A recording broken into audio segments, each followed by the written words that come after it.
Fala, povo de Deus, nono dia da nossa série Nada Pode Nos Separar do Amor de Deus, Romanos capítulo 9. E hoje nós vamos tratar de um tema um pouquinho delicado, né, para alguns, mas está na Bíblia, então a gente vai encarar com muita naturalidade, de forma simples, porém profunda, e nós vamos entender algo valioso. Amém? E também eu já vou deixar um versículo aqui que eu prometi deixar num outro vídeo. Esqueci, acabei de lembrar, mas agora eu sei onde está. E a gente vai aprender um pouco sobre a soberania de Deus, sobre a predestinação, sobre Deus escolher pessoas ou não, como funciona isso. Vem comigo que a gente vai aprender. Amém? Romanos capítulo 9. Digo a verdade em Cristo, não minto. Minha consciência o confirma no Espírito Santo. Tenho grande tristeza e constante angústia em meu coração, pois eu até desejaria ser amaldiçoado e separado de Cristo por amor dos meus irmãos, os da minha herança, o povo de Israel. Deles é a adoção de filhos, deles é a glória divina, as alianças, a concessão da lei, a adoração no templo e as promessas. Deles são os patriarcas, e a partir deles se traça a linhagem humana de Cristo, que é Deus acima de todos. Bendito para sempre. Amém. Olha o que Paulo está falando. Paulo está falando, eu tenho tristeza constante, angústia profunda no meu coração. Por quê? Por causa dos meus irmãos israelitas, que hoje não conhecem a Cristo, no versículo 5, que é Deus acima de todos. Ou seja, Cristo é Deus acima de todos. Os israelitas dizem que adoram a Deus, mas não adoram a Cristo. Logo, hoje, no tempo da nova aliança, eles não têm verdadeiramente adorado a Deus, pois não reconhecem a Cristo. E Cristo é Deus acima de todos. Aí Paulo ele faz uma afirmação no versículo 3, gente, que isso aqui é amor sacrificial. Isso aqui é o maior amor que alguém pode ter pelo outro. Eu desejaria ser amaldiçoado e separado de Cristo por amor aos meus irmãos. Paulo está falando, se fosse para os meus irmãos irem para o céu, se fosse necessário, eu iria para o inferno, para que eles fossem para o céu. Que amor é esse? Paulo está falando, se pudesse, para salvar eles, eu seria até condenado. Que amor é esse? Que amor é esse que Paulo sentia? É o amor que Deus sentiu por nós, a ponto de se entregar, de se condenar numa cruz, por mim e por você. Esse foi o amor que Cristo teve por nós. E esse é o amor que Paulo está demonstrando pelos seus irmãos. A mesma coisa Moisés demonstrou lá em Êxodo. Se você ler ali o capítulo 32, 33, 34, em diante, assim, aquela parte você vai ver que num determinado momento Deus está decidido a acabar com o povo de Israel e a partir de Moisés fazer um novo povo mais forte, mais poderoso. E Moisés fala, Senhor, risca o meu nome do teu livro, ou perdoa esse povo. Deixa eu ver se eu acho aqui.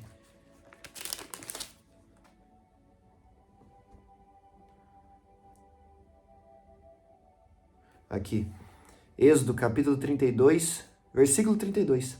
Mas agora eu te rogo, Senhor, perdoa-lhes o pecado, senão, risca-me do teu livro que escreveste. Tanto Moisés quanto Paulo, na minha visão, foram os homens mais íntimos de Deus. Moisés no Antigo Testamento, Paulo no Novo Testamento. E o que é que eles demonstram em comum? Eles são líderes espirituais, obviamente, eles são referências. E eles amam os seus liderados. Eles amam o seu povo mais do que eles amam a sua própria vida. A ponto dos dois falarem para Deus, salva eles. E se preciso for, me condena. Mas que o povo seja salvo. Tremendo, não? Eu, Vitor, não consigo amar alguém assim, a ponto de falar, Senhor, se preciso for, me lança fora da tua presença, me lança no inferno, porque fora da presença de Deus é ser condenado. Me condena, mas salva ele. Eu, hoje, não consigo ter esse amor. E você consegue? Não sei. Mas que nós possamos caminhar para amar o próximo como a nós mesmos até esse ponto. Que Paulo amou, que Moisés amou. E a consequência disso? Jamais será Deus nos condenar por conta disso, porque a misericórdia dele é muito grande. Mas certamente desfrutaremos de uma intimidade, de uma glória de Deus que virá sobre nós, poderosa. Amém? Versículo 6, né? Paramos no versículo 6. Não pensemos que a palavra de Deus falhou, pois nem todos os descendentes de Israel são Israel. Nem por serem descendentes de Abraão, passaram todos a ser filhos de Abraão. Ao contrário, por meio de Israel, a sua descendência será considerada. Noutras palavras, não são os filhos naturais que são filhos de Deus, mas os filhos da promessa é que são considerados descendência de Abraão. Pois foi assim que a promessa foi feita no tempo devido, virei novamente e Sara terá um filho. Esse não foi o único caso. Também os filhos de Rebeca tiveram um mesmo pai, nosso pai Isaque. Agora preste atenção. Agora vai começar a falar de predestinação. Ou seja, de ser escolhido por Deus. E é aqui que muita gente não entende. Todavia, antes que os gêmeos nascessem, está falando de Jacó e Esaú, os filhos de Isaque, antes que os gêmeos nascessem, ou fizessem qualquer coisa boa ou má, a fim de que o propósito de Deus conforme a eleição permanecesse, não por obras, mas por aquele que chama, foi dito a Rebeca, o mais velho servirá ao mais novo, como está escrito, amei Jacó, mas rejeitei Esaú. E então o que diremos? Acaso Deus é injusto? De maneira nenhuma, pois ele diz a Moisés, terei misericórdia de quem eu quiser ter misericórdia, e terei compaixão de quem eu quiser ter compaixão. Então aqui nós temos que primeiro entender uma coisa. Deus está falando que amou Jacó, mas rejeitou Esaú antes mesmo deles nascerem. Deus é injusto? Versículo 14, de maneira alguma. Então isso não é injustiça. Agora a questão é a seguinte, se você crê no versículo 11, que Deus realmente escolheu um e rejeitou o outro, sem antes que eles nascessem, você necessariamente tem que crer no versículo 14, que isso não é injustiça, tá? Se você não quiser crer em nada, é o direito seu. Agora, se você quiser crer no versículo 11, você necessariamente tem que crer no versículo 14. Não existe crer em parte da Bíblia e não crer em outra, tá? Isso é se enganar, isso é ser enganado. Ou você crê em tudo ou você não crê em nada. Então, você crê no versículo 11, 12, 13, Deus amou Jacó, rejeitou Esaú? Então, vamos crer no 14, que isso não é injusto. Agora, como não é injusto? Aí é o que eu falei no outro vídeo que eu te contei a minha experiência pessoal. Que é o seguinte, Deus, ele, na sua soberania, ele escolheu pessoas, ele predestinou pessoas conforme a sua presciência. Ou seja, nós passamos a ver a vida de Jacó e Esaú no futuro. E a gente vai ver que Jacó se transformou em Israel, um homem temente a Deus. Só que a gente vai ver Esaú vendendo o seu direito da primogenitura, vendendo os seus direitos, tá, por um prato de lentilha, e depois se tornando um homem de caráter às vezes duvidoso, a ponto de que a Bíblia vai falar que Esaú, quando ele vende o seu direito, depois ele se arrepende, e depois ele tem remorso, e ele com lágrimas busca arrependimento, mas não encontra. Ou seja, a Bíblia relata que quando Esaú já é grande e tem noção do que ele fez, ele procura se arrepender, mas ele não se arrepende verdadeiramente. E aí, Jacó, que começou a sua trajetória mal, mentindo, enganando, no fim ele vai se arrepender e vai se transformar em Israel. Ou seja, Deus, antes dos gêmeos nascerem, ele escolheu Jacó e rejeitou Esaú. Aí começa a trajetória dos dois. Esaú é um homem bom, Jacó é um homem mau. Parece que Deus errou. Só que no fim, Esaú comete atos dos quais ele nem consegue se arrepender, e Jacó se arrepende dos seus maus atos e se torna Israel, que é a nação escolhida por Deus. É de onde vêm os 12 filhos dele, que formam as 12 tribos. É de onde vem José, que se torna governador do Egito. Então, dali começa tudo. Claro, começou em Abraão, tal, mas você está entendendo o que eu quero dizer. Ou seja, Deus não errou, mas Deus escolheu na sua presciência. Agora é o versículo que embasa a experiência que Deus me deu, que no outro vídeo eu não lembrei. Por quê? Quem não viu o outro vídeo, eu falei que uma vez eu perguntei: Espírito Santo, meu amigo, meu Deus, por que é que o Senhor me escolheu? Porque eu não tenho nada de bom. E Deus falou claramente comigo: Vitor, eu te escolhi, porque eu sabia que você me escolheria. Ou seja, Deus falou comigo: eu te escolhi antes de você nascer no ventre da sua mãe, porque antes de eu nascer, Deus já tinha feito promessa para minha avó. Então, antes de eu nascer, Deus me escolheu. Por quê? Porque ele sabia que hoje eu, mais velho, consciente, o escolheria. Então, a predestinação de Deus é conforme a sua presciência. 1 Pedro, capítulo 1, versículo 2.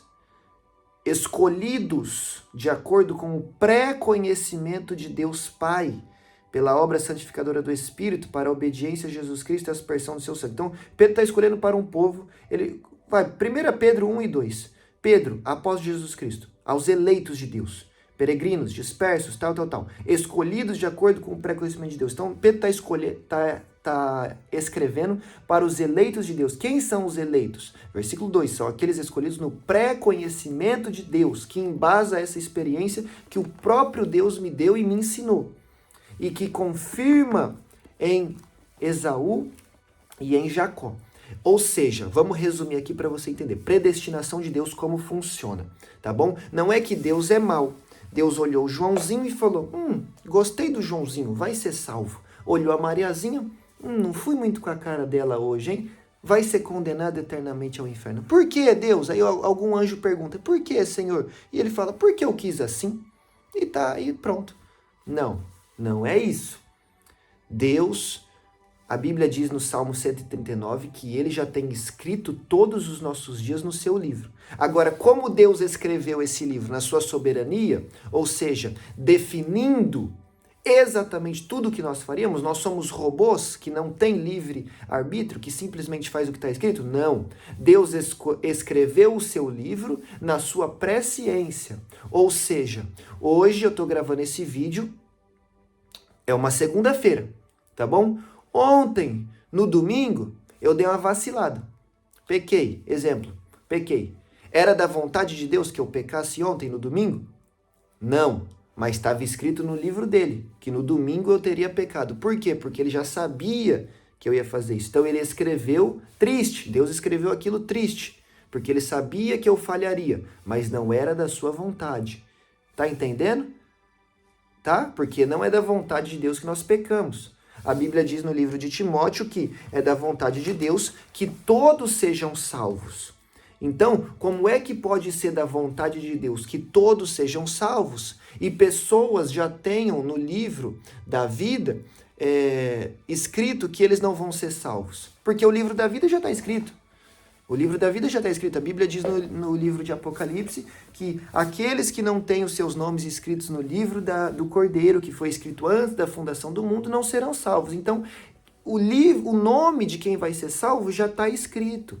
Os nossos dias já estão todos escritos, segundo o Salmo 139. Ou seja, tem pessoas que no livro da sua história já foram condenados. Tem pessoas que não têm o seu nome escrito no livro do Cordeiro. Mas aí, como é que fica isso? Deus não quis salvá-los? Não, porque a Bíblia também diz que é da vontade de Deus que todos sejam salvos. Então, se eu creio numa parte, eu tenho que crer na outra, e aí eu tenho que juntar essas duas coisas e entender como funciona. E aí vem a resposta de Deus, é presciência.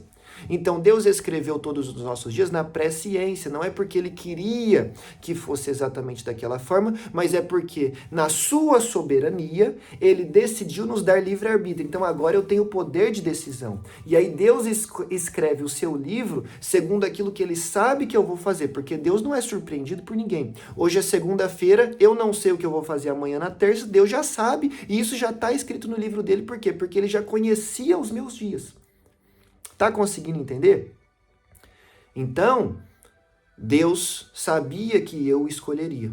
E por isso me escolheu também. 1 Pedro 1,2, escolhidos segundo o pré-conhecimento de Deus. Deus sabia que Esaú um dia não se arrependeria. E por isso desde o início já o rejeita.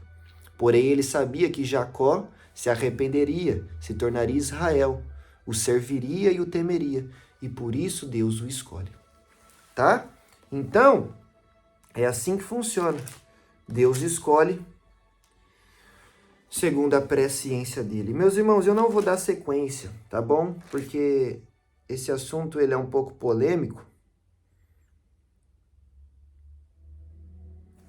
E ele é difícil de entendimento. Nós só vamos terminar aqui, versículo 18.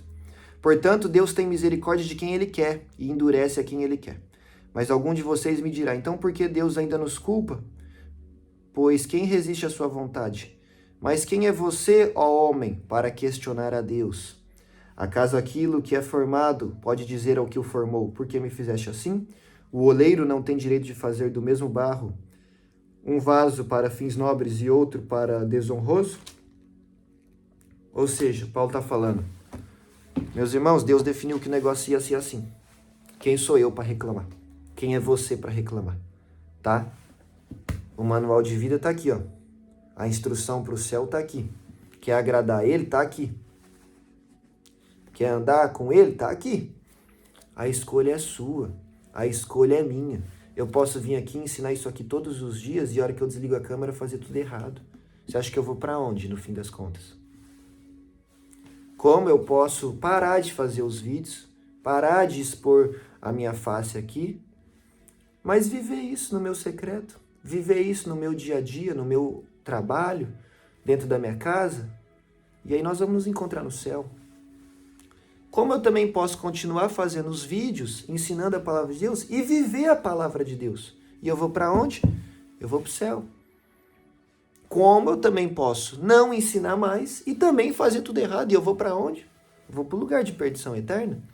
Ou seja, a decisão está nas minhas mãos. A decisão está nas suas mãos. Esaú não conseguiu se arrepender, foi rejeitado.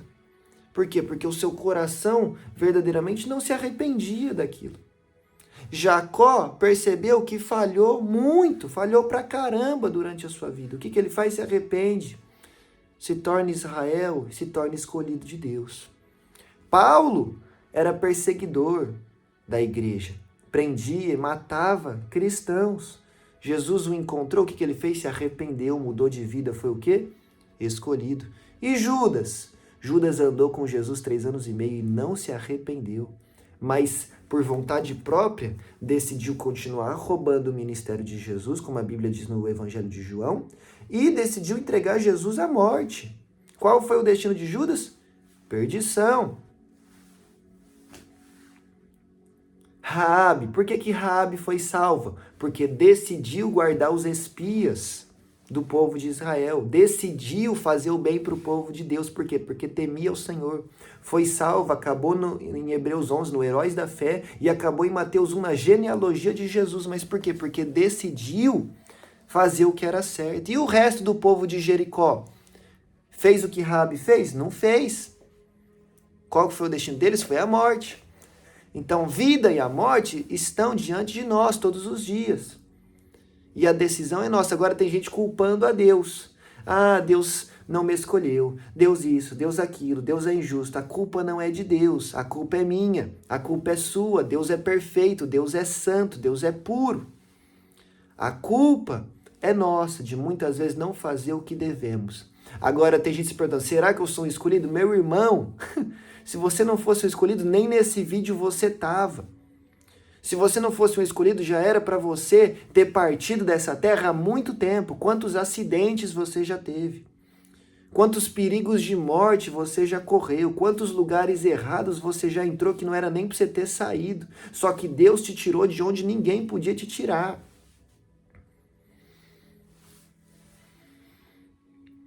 Então, certamente, você é um escolhido, você é uma escolhida. Mas e agora?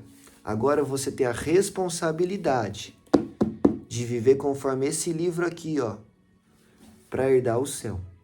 Amém? Conseguiu entender?